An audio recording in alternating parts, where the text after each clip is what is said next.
最近呢，这个天狼星的师生音乐会结束，那刚好勾起一些我小时候在参与这个师生音乐会的回忆，可以跟大家来聊聊。那简短讲一下这个天狼星的师生音乐会新生报道。我们通常会在每年的2月的时候来举办，已经连续举办好几年了。那提供了这些孩子们一个演出的舞台，这个就让我回想到我小时候，我在这个高雄学琴的时候，那我的口琴启蒙老师茂永泰老师，他也是每年都会办音乐会，给我们这些小孩子，不管吹得好不好，那就有机会可以上台吹给家人啊，吹给朋友去听。那当然老师自己也会演奏几首曲子。那我每次在这个后台的时候，其实我都非常非常紧张啊，就是小孩子嘛，那没有上过这种音乐厅的舞台，非常非常紧张，但是上台又演的一副好像没有很紧张，所以我大部分的这个亲友来看我演出，他们都会说，这个大敏你这个台风在台上的感觉好像很好，但其实他们都不知道我非常非常紧张。从小到一直到我加入乐团之后，乐团开始有很多演出，其实我觉得办音乐会，从小参加师生音乐会这件事情，影响我蛮多的。就是我觉得，像我是一个没有在学校口琴社的人，就是我从小就是在外面的才艺班，或者是我们称的这种团班课，去学口琴，所以其实我一直没有机会可以跟大家一起。同一个学校的同学一起吹重奏啊，一起参加比赛都没有这种体验。那如果今天老师又没有办音乐会，那其实很多时候就没有办法让这些孩子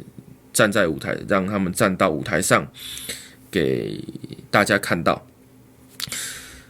所以我一直很珍惜这种师生音乐会的机会。那包含我自己所带的学校，即使没有自己的音乐会，那我们也会有自己的成果发表。所以这是每年我觉得带学生一定要做的事情，而且我觉得蛮值得做的。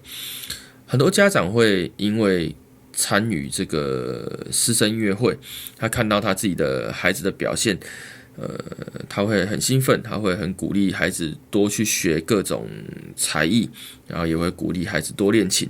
那甚至有时候他觉得孩子表现不错，他会主动的说问老师说要不要换好一点的乐器啦，或者是吹难度更高的曲子。然后你可以明显感受到音乐会对于学生跟对于家长其实的这个帮助都还蛮大的。那我记得我小时候在巅峰期的时候，印象中好像有1年办过2场师生音乐会，就是寒假暑假各一场，我记得好像有连续2年的样子，还3年。那时候老实说，对于学生的负担是蛮大的，因为学生对于我来说要花时间练，然后要准备音乐会的曲目。那当然通常不会只有吹一首，通常会有自己的独奏啦，然后跟其他一样是在团班课认识到的同学一起吹重奏。那这个练习时间又没有很多，通常就是一个周末的假日的一个下午，就是可能3个小时4个小时的时间你才有办法去练习。但如果你是同间学校的这种四重奏的代表或者是大合奏的代表，你就有很多时间可以跟同学混在一起。但我从小就不是这种成长背景的孩子，所以每周末的这个下午就是练琴的时间，然后你又要半年就要准备一场音乐会，负担有点大。那其实我觉得蛮开心的，就是在很小的时候就可以体验到音乐会的这种场合。我知道有很多学生是没办法有这种体验的。他可能一辈子就是比赛。那比完赛就也没有上过音乐会的这个舞台。那从小上音乐会舞台，还有一个我觉得对我来说很新鲜的体验，就是因为我们吹重奏，那我们就要学习去使用音响，使用音响设备。那我记得我小时候是吹贝斯跟半音阶，所以我就要去练习怎么样去手握麦克风。那怎么样在贝斯口型后面挂了一个麦克风，你还可以正常的吹。你就要去练习这个不同的器材的使用。那还有我记得我小时候会因为没有麦克风，然后为了要练习这个口琴握麦的这个姿势，我还会特别去拿一罐600cc 的保特瓶，然后装满水，然后握在手上，去模拟这个麦克风然后手持的感觉。那我记得有一阵子有点走火入魔，就是因为要大量的练习，所以我那时候是装1500cc 的保特瓶，那很粗一罐，那个手根本就握不满的那一种。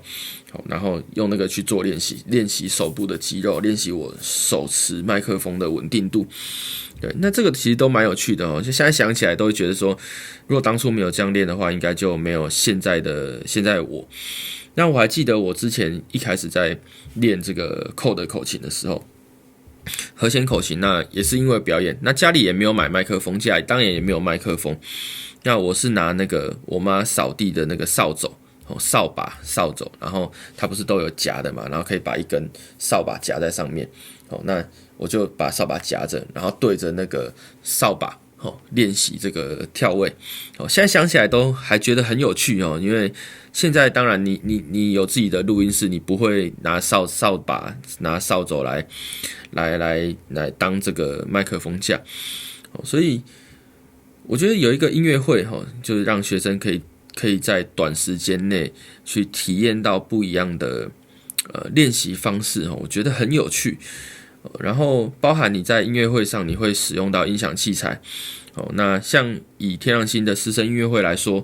我们会帮学生架设这些音响设备，所以学生听到的这个音响的声音会跟自己在家里或者是别人调出来的声音是不太一样的。你可以体验到这个声音其实就是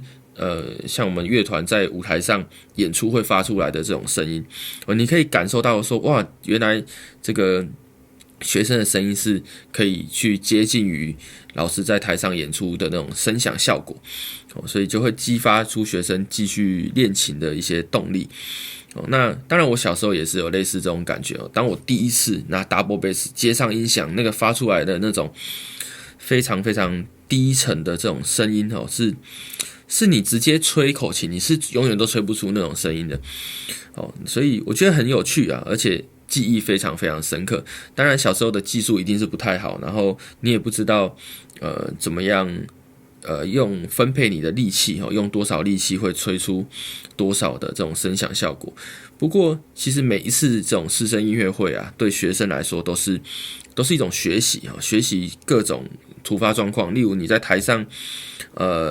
伴奏带忽然跟不到了，你要怎么跟回来？或者是你忽然听不到某一个声音的时候，你要怎么样去判断其他人的声音？这个其实都是学生需要花很多很多时间学习的。那包含我自己在